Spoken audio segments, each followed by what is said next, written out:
शाहपुर सरगोदा 9 माह से afternoon school के असातिज़ा को तनख्वाहों से महरूम रखना इंतजामिया की तालीम दुश्मन पॉलिसी का मुंह बोलता सबूत है। पंजाब में 7,000 से ज्यादा स्कूल्स को अपग्रेड किया गया, जिनमें लाखों तलबा और तालिबात तालीम हासिल कर रहे हैं। हजारों असातिज़ा तदरीस के फराइज सर अंजाम दे रहे, मगर मौजूदा साल 2022 और 23 का फंड ताहाल जारी ना हो सका। बहाना ये बनाया गया कि इलेक्शन कमीशन ने तरक्याती फंड को जारी ना करने का हुक्म दिया है। हालांकि ये असातिज़ा कराम की तनख्वाहें हैं, तरक्याती बजट नहीं।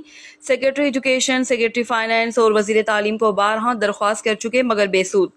असातिज़ा कराम के चूल्हे ठंडे पड़ गए। तमाम असातिज़ा वजीर आला पंजाब चीफ इलेक्शन कमीशन से पुरजोर अपील करते हैं, मेहरबानी करके फंड फौरी जारी किए जाएं। ये तरक्याती फंड नहीं बल्कि गरीब असातिज़ा की तनख्वाहें हैं। अगर ईद तक फंड जारी ना किए गए तो हम एहतजाज करने पर मजबूर हो जाएंगे।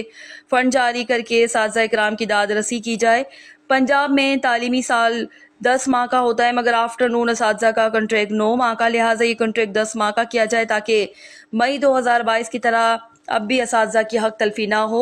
रिपोर्ट हाजी जफर अब्बास, तहसील रिपोर्टर, शाहपुर जावरियां। तो अब जब छुट्टियां हुई थी, पहला सेशन खत्म हुआ था, तो अगस्त से पहले इनको फंड्स जारी कर देने थे ताकि टीचर्स जो हैं वो बर वक्त अपना जो मुआवजा है वो ले सके।